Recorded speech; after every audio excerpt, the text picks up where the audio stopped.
सर्वांना नमस्कार. इश्कवाला लव या स्टोरीचे 264 एपिसोड यापूर्वीच अपलोड केलेले आहेत. कृपया ते सगळे एपिसोड ऐकण्यासाठी आपल्या चॅनलला भेट द्यावी. आर्यन आणि स्वीटी निकीच्या बर्थडे पार्टीमध्ये निघाले आणि त्याची एक्साइटमेंट बघून स्वीटीला निकीला भेटण्याची इच्छा निर्माण झाली आणि तिने विचार केला की असं काय आहे त्या निकीमध्ये जे आर्यनला इतकं भुरळ घालतं. आणि मग तो तयार होत होता. दोन्ही अंडर आर्मवर त्यानं बॉडी परफ्यूम छिडकला आणि हसूनच स्वीटीच्या तोंडासमोरही परफ्यूमचा स्प्रे मारला आणि ती त्याच्याकडे एकटक बघत होती. हे त्याच्या लक्षात आलं आणि तो तिला म्हणाला, बेबी हरी अप, आपल्याला लेट व्हायला नको. बिकॉज निकीला लेट झालेलं अजिबात आवडत नाही.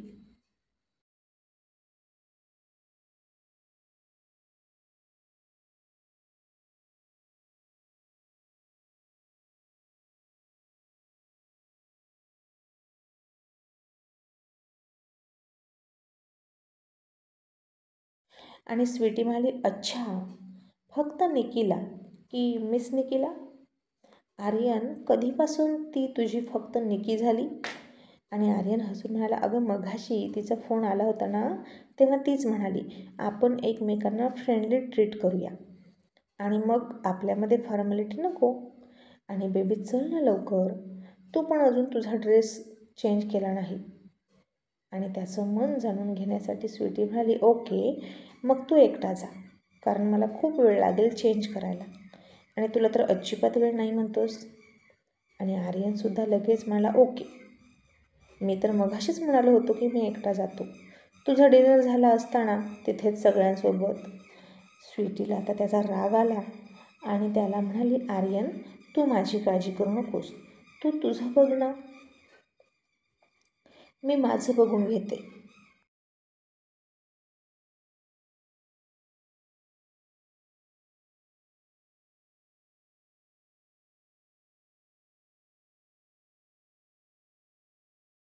आणि त्यानं थोडंसं तिच्याकडे चकित होऊन पाहिलं आणि म्हणाला, अशी का म्हणालीस, तुझं तुझं, माझं माझं?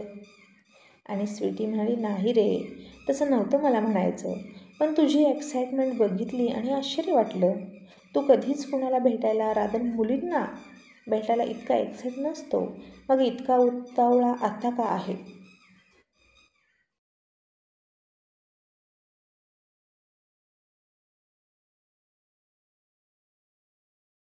आणि आर्यन म्हणाला, हे सगळं नंतर बोलतो, आता आवर ना पटकन, आपल्याला रस्त्यामध्ये गिफ्टसुद्धा घ्यावं लागेल. आणि स्वीटी म्हणाली, ओके, पण आता तू म्हणालास की तू एकटाच जाशील, मग आता का मला चल म्हणतोस? आणि आर्यन म्हणाला, मामा की परी, तुझे मामा मला घरात येऊ देणार नाहीत नंतर, तुला नाही घेऊन गेलो तर. आता पटकन रेडी हो, तुझ्याकडे फक्त 5 मिनिट आहेत, तोपर्यंत मी गिफ्ट सर्च करतो.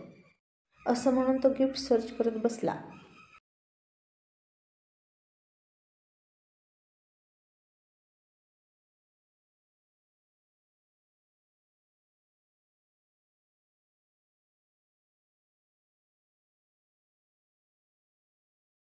स्वीटीने त्याच्याकडे पाहिलं आणि गुपचूप चेंज करायला गेली आणि तिने एखाद्या सेक्रेटरीला शोभतील असेच थोडे गुडघ्याच्या वर असलेले टाईट असे कपडे घातले आणि तिला बघितलं तसं आर्यन तिच्यावर इम्प्रेस झाला आणि मला, वाव, माझ्या सेक्रेटरीचा फर्स्ट लुक मला खूप आवडला, आय लव्ह यू जान. असं म्हणून त्यानं तिच्या गालाची पप्पी घेतली आणि तिच्या हाताला पकडून खाली गेला. मग तिला म्हणाला, बेबी तू सांग ना काय गिफ्ट घ्यायचं? स्वीटी म्हणाली, तुला चालेल का मी गिफ्ट सजेस्ट केलेलं? तो म्हणाला, वाय नॉट, ऑफकोर्स चालेल, पण थोडं महागड घेऊया, पहिल्यांदाच जातोय आपण तिच्याकडे आणि आपल्याला कोणी कंजूस समजू नये. आणि ती म्हणाली, बट आर्यन, मी तुझी कोण आहे लक्षात आहे ना, की विसरला? आणि आर्यन हसून म्हणाला, of course darling, you are my darling secretary. आणि ती थोडी हसली आणि म्हणाली, आर्यन, अशीच प्रत्येकाची जर सेक्रेटरी डार्लिंग असती ना, तर कोणीच सेक्रेटरी ठेवली नसती. म्हणजे एखादी मुलगी सेक्रेटरी ही सेक्रेटरीच असते, तिच्याशी जास्त जवळीक करायला नको. आणि आर्यन म्हणाला, म्हणून तर बेबी मला ती झंझट नकोच होती. एखादी हॉट सेक्सी मुलगी सतत आपल्याजवळ असणार आणि तिच्याकडे लक्ष नाही जाणार असं होत नाही ना. आणि आता बघ बरं, तू माझी सेक्रेटरी आहेस आणि बायकोसुद्धा, त्यामुळे तुझ्याकडे बघताना मला काहीच वाटत नाही. आणि त्यातूनही थोडा वेळ मिळाला की मूड चेंज करण्यासाठी थोडंसं रोमॅन्स केलं तर कुठं बिघडलं, असं म्हणून त्यानं तिचा हात पकडला आणि किस केला.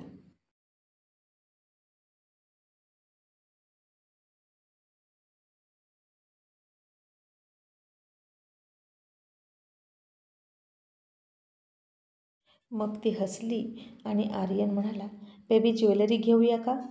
तशी स्वीटी चकित होऊन म्हणाली, व्हॉट, ज्वेलरी? ते सुद्धा एका क्लायंटला? आर्यन, मलाही योग्य वाटत नाही. आर्यन म्हणाला, मग काय घ्यायचं? मला मुलींना काय हवं ते कळत नाही. स्वीटी म्हणाली, एक मग गुलाबाचं बुके घेऊया. आर्यन म्हणाला, फक्त फुलं? ते कसं वाटतं? गिफ्ट तर हवंच, ते सुद्धा महागडं, असं म्हणून आर्यन हटून बसला. आणि स्वीटी म्हणाली, ओके, आपण आत्तूला विचारू, असं म्हणून तिनं तन्वीला फोन लावला आणि म्हणाली, आत्तू गिफ्ट काय घ्यायचं?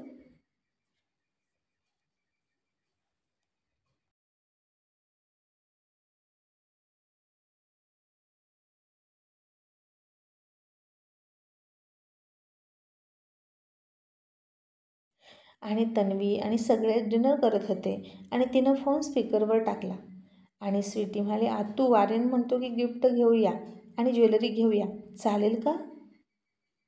आणि ते सगळं ऐकलं अर्जुननं आणि तन्वीनं त्याच्याकडे बघितलं आणि काय उत्तर देऊ असं त्याला डोळ्यांनी खुणवलं. आणि अर्जुन सरांनी मध्ये मान हलवली आणि मग तन्वी म्हणाली, स्वीटी, आर्यन आहे का तिथं? स्वीटी म्हणाली, हो आत्तू, आहे तो. आणि तू बोल, फोन स्पीकरवर आहे. आणि तन्वी म्हणाली, काय झालं आर्यन, काय प्रॉब्लेम आहे आणि तुम्ही निघालात का?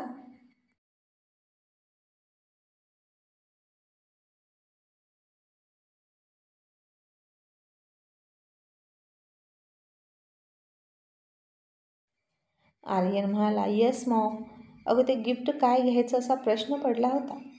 मी स्वीटीला म्हणालो काहीतरी ज्वेलरी घेऊया महागडी, तर ती म्हणाली की फुलं घेऊया. मॉम, फ्लॉवर किती चीप वाटतात. आणि तन्वी आर्यनला हुकमाच्या भाषेत म्हणाली, आर्यन सर, एक मोठा गुलाबाचा बुके घ्या आणि तुमच्या क्लायंटला भेट द्या, कारण फुलांपेक्षा महागडं आजकाल जगात काहीच नाही. तशी स्वीटी हसायला लागली आणि आर्यन थोडा गप्पच बसला, पण तरीही म्हणाला, पण मॉम. आणि तन्वी पुन्हा म्हणाली, नो आर्ग्युमेंट, नाहीतर काहीतरी कारण सांग आणि तिकडे जाऊ नकोस. डिनर करण्यासाठी आम्हाला जॉईन हो, बाय, असं म्हणून तन्वीनं फोन ठेवला. आणि आर्यन तर चकितच झाला तन्वीचं असं वागणं बघून.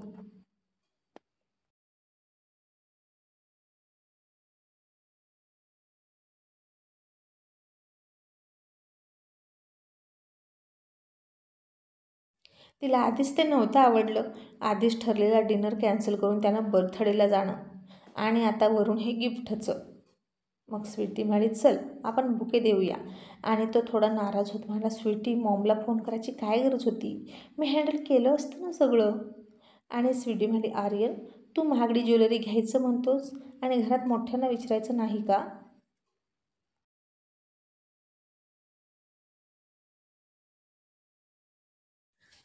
आर्यन म्हणाला, काय फरक पडतो थोड्याशा पैशांनी? स्वीटी म्हणाली, आर्यन, प्रश्न पैशांचा नाही, प्रश्न सगळ्यांच्या विचारानं निर्णय घेण्याचा आहे. तू काय घेतोस काय नाही हे कोणाला कळलंही नसतं आणि फरकही पडला नसता. पण आपण घरातले मोठे नाही, समजलं? आणि तो गप्प बसला. निकी कशी होती त्याला माहीत होतं. नक्कीच ती टोमणे मारणार असं त्याला वाटायचं. आणि इकडे अर्जुन म्हणाला, तनू, खूपच रूढ वागलीस तू आर्यनसोबत. तन्वी म्हणाली, अर्जुन, एका क्लायंटला इतकं इम्पॉर्टन्स देण्याची काही गरज नाही. इतक्या वर्षाच्या बिझनेसमध्ये तू कधीच कोणाला इतका भाव दिला नाही आणि आर्यन बघ कसा करतोय. आणि अर्जुन म्हणाला, बेबी बच्चा आहे तो, शिकेल हळूहळू, कूल डाऊन. मग आर्यन स्वीटीने बुके घेतला आणि पार्टीत पोहोचले तर निकी त्याचीच वाट बघत होती.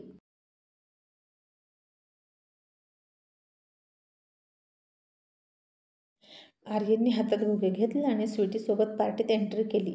तसं निकीनं तिच्या हातातल्या वॉचमध्ये बघितलं तर आत्ताही आर्यन 2 मिनटं लेट होता आणि ती पटकन त्याच्यासमोर गेली आणि म्हणाली, hello mister Desai, you are 2 minute late. आणि आर्यनने आता तिला टॉप टू बॉटम पाहिलं. खूप छान लॉंग वन पीस घातला होता तिनं. तो खाली लॉनवर लोळत होता आणि वर छातीपासून खालीच होता. आणि आर्यन म्हणाला, सॉरी निकी, ॲक्च्युली रेडी होताना वेळ लागला. अँड बाय द वे, तू सुद्धा काहीतरी विसरतेस. आपलं फोनवर काय ठरलं होतं?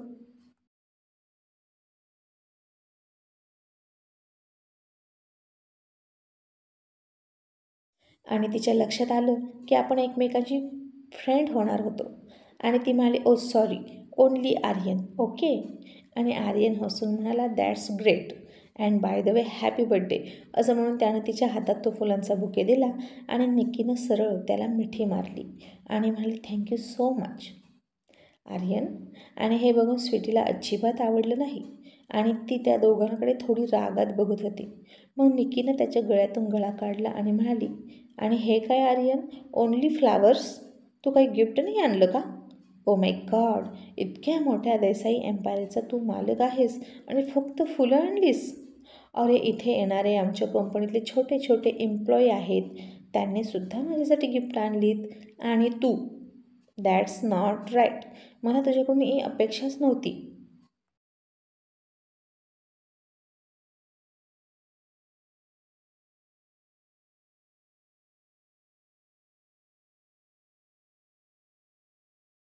तसा आर्यनचा चेहरा पडला.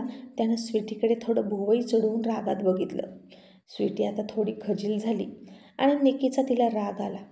चेहऱ्यावरूनच खूप लालची आणि लुटारू वाटत होती आणि तोंडानं गिफ्ट मागायला लाजही वाटत नाही. आणि पुन्हा निक्की खोटं खोटं हसून आली, ओ आर्यन, तू नर्वस का झालास? I am just joking. पण माझा बर्थडे आहे म्हटल्यावर माझा हक्क तर बनतो ना गिफ्ट मागण्याचा, म्हणून मागितलं. बट कम आर्यन, मी तुला सगळ्यांशी भेटवते, असं म्हणून ती त्याला घेऊन गेली. तसं आर्यननं स्वीटीकडे बघितलं आणि थांबला. निक्कीसुद्धा थांबली आणि म्हणाली, ही तुझ्यासोबत आली आहे का? कोण आहे?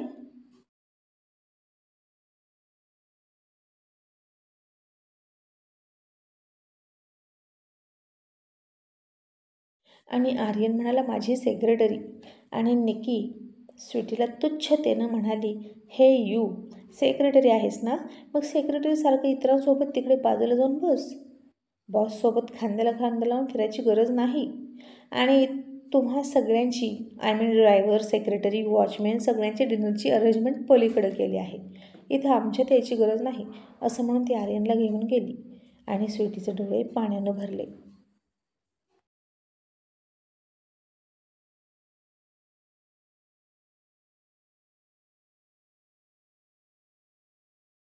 आणि आर्यनसुद्धा तिच्याकडे निराश होऊन बघत होता.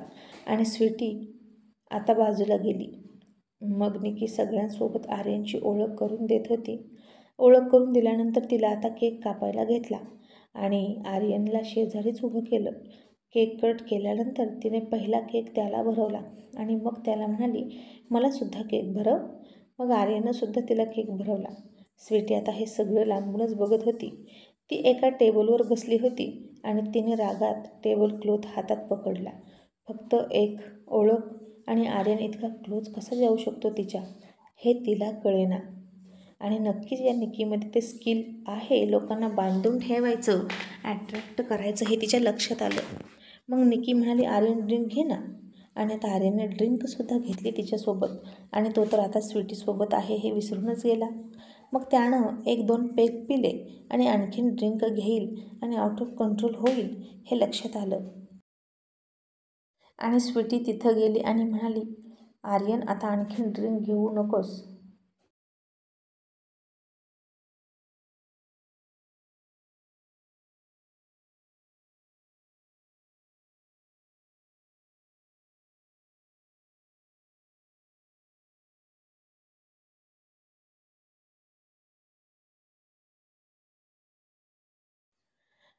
आणि हे ऐकलं निक्की तिला म्हणाली, हाऊ डेअर यू, तू तुझ्या बॉसला नावाने हाक मारतेस? तसं स्वीटीच्या लक्षात आलं की आपण काय बोलून गेलो आणि ती म्हणाली, सॉरी, ॲक्च्युली आर्यन सर असं म्हणायचं होतं मला. आर्यन सर, आता तुम्ही आणखीन ड्रिंक घेऊ नका प्लीज. असं म्हणून तिने आर्यनच्या हाताला पकडलं आणि निक्कीनं तिचा हात बाजूला केला आणि म्हणाली, ए, तू स्वतःला कोण समजतेस गं? तुला म्हटलं ना इकडे येऊ नकोस, तू तुझ्या लिमिटमध्ये राहा, असं म्हणून तिनं स्वीटीचा हात पकडला आणि झटकला. आणि स्वीटीला तर धक्काच बसला तिचं वागणं बघून. आता आर्यन मात्र गप्प बसला होता. त्याला आता काय बोलावं ते कळेना. एक तर स्वीटी त्याची बायको आहे हे सांगता येईना आणि एका सेक्रेटरीनं इतक्या हक्कानं वागणं हेही थोडं ऑड वाटत होतं.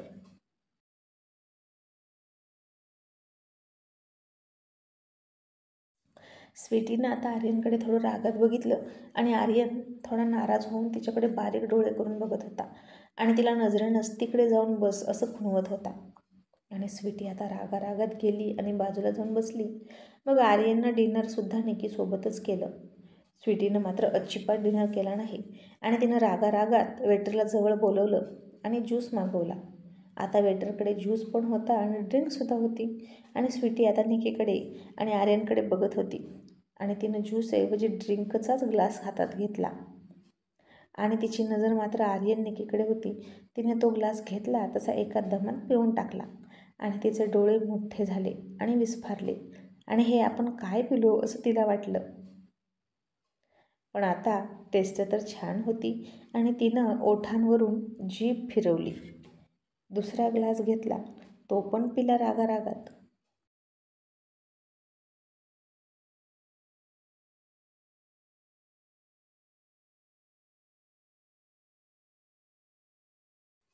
आता निकी जेवता जेवता आर्यनच्या खांद्यावर हात ठेवायची, हसायची.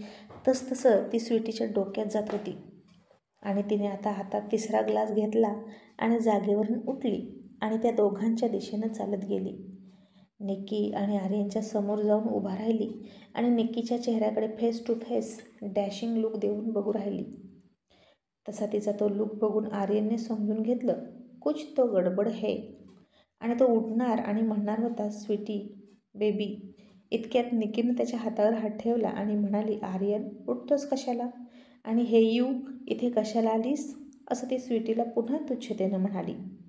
स्वीटी आता तिच्याकडे बघून थोडी विचित्र हसली आणि तिनं सरळ तिच्या हातातला ड्रिंकचा ग्लास थंड शांत डोक्याने निकीच्या अंगावर ओतला आणि तिला जीभ जड झालेल्या अवस्थेत बरळत बरळत म्हणाली, हॅपी बर्थडे.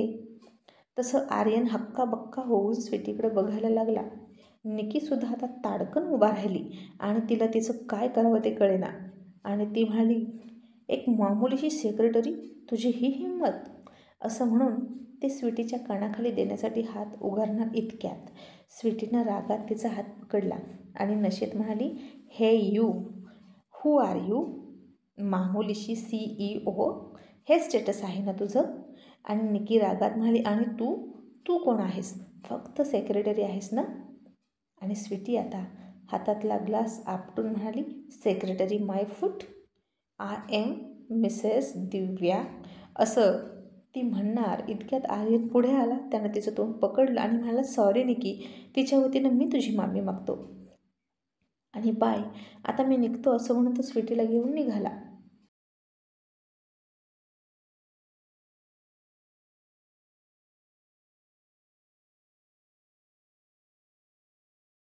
आणि आता स्वीटी त्याचीच कॉलर पकडून त्याला म्हणाली, तिचा हात पकडशील का? तिच्या गळ्यात पडशील? बोल, करशील का पुन्हा असं? आणि आर्यन तिला दबक्या आवाजात म्हणाला, स्वीटी बेबी, इट्स नॉर्मल, इतकी का ओव्हर रिॲक्ट करतेस? It's professional darling. आणि स्वीटी आता नशेमध्ये त्याचे दोन्ही गाल हातात पकडून म्हणाली, professional? Then give me a professional kiss, असं म्हणून ती तिचे ओठ चंबू करून त्याच्या ओठांच्या दिशेनं घेऊन गेली. आणि हे सगळं निकी तिकडून बघत राहिली आणि स्वीटीचा तिला खूप राग आला. आणि स्वीटी आर्यनच्या ओठांचा किस घेणार इतक्यात आर्यनने तिला थांबवलं आणि कमरेत हात घालून बाहेर घेऊन आला. तिला गाडीत बसवली आणि ती लगेच त्याच्या खांद्यावर मान टाकून हाताला मिठी मारून बसली. तिनं रागारागात ड्रिंक केली हे त्याला कळलं होतं आणि तो म्हणाला, माय गॉड, सेक्रेटरीचा पहिला दिवस खूपच हॉरर होता. मग आता इथून पुढे काय असेल? I can't imagine. आणि स्वीटी आता त्याच्या खांद्यावर मान टाकून नशेत होती.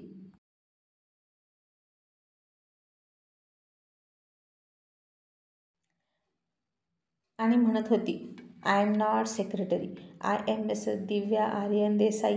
आणि ते ऐकून आर्यनसुद्धा गालात हसायला लागला. त्यानं तिला कसंबसं घरी पोहोचल्यावर कोणालाच काही कळू न देता बेडरूममध्ये घेऊन गेला आणि ती त्याच्या गळ्यात मिठी मारून त्याला बेडमध्ये घेऊन पडली. आणि आर्यन कसाबसा उठला. त्यानं तिचे सँडल काढले. तसा पुन्हा तिने त्याच्या टायला पकडला आणि अंगावर ओढून घेतला आणि गळ्यात हात टाकून लाडात येत म्हणाली, mister Desai, you are only mine. असं म्हणत त्याच्या शर्टची बटणं काढून तिनं तिचे थंड ओठ त्याच्या छातीवर टेकवले आणि पुन्हा लाजून हसली. आणि त्याच्या शर्टमध्ये तिने त्याचं तोंड लपवलं. आणि आर्यन म्हणाला, बेबी, असं काय करतेस? फ्रेश होऊया ना. आणि तू ड्रिंक का केलीस? तशी स्वीटी उठली आणि व्यवस्थित बोलत म्हणाली, कोणी ड्रिंक केली? मी का? मी कधी ड्रिंक केली? तसं आता आर्यनला हा 440 व्होल्टचा पुन्हा एकदा झटका बसला आणि तो म्हणाला, स्वीटी म्हणजे? आणि स्वीटी त्याला डोळे उडवत म्हणाली, माय डार्लिंग हबी, ड्रिंक केल्याचं फक्त नाटक तुलाच करता येतं का? विसरू नकोस मी कोण आहे. कोण आहे? मी मिसेस दिव्या आर्यन देसाई. असं म्हणून तिनं पुन्हा भुवया उडवल्या. आणि आर्यननं डोक्यावर हात मारला आणि म्हणाला, my God sweetie, you are impossible. अगं तू काय केलंस तुला माहीत आहे का? चक्क निक्कीच्या अंगावर ड्रिंक ओतली. आणि आता स्वीटीनं पुन्हा त्याच्या गळ्यात हात टाकले आणि खूप जवळ ओढून घेत ओठांजवळ ओठ घेऊन गेली आणि म्हणाली, आता फक्त ड्रिंक ओतली. पुन्हा जर ती माझ्या डोक्यात गेली तर आणखीन काय करेन मी नाही सांगू शकत. So baby careful. I love you baby. असं म्हणून त्याच्या ओठांवर ओठ टेकवले. आणि आता आर्यनचे सुद्धा हात तिच्या पाठीवरून फिरायला लागले आणि दुसऱ्या हाताने त्यानं लाईट ऑफ केली. बघता बघता अंधारात दोघांचेही कपडे बाजूला पडले आणि दोघेही क्रेझी लवर सारखे एकमेकांना प्रेम देत होते आणि घेत होते. आणि त्याचवेळी इकडे निकी मात्र स्वीटीवर खूप चिडली होती आणि तिचा बदला घ्यायचा असं मनात ठरवत होती.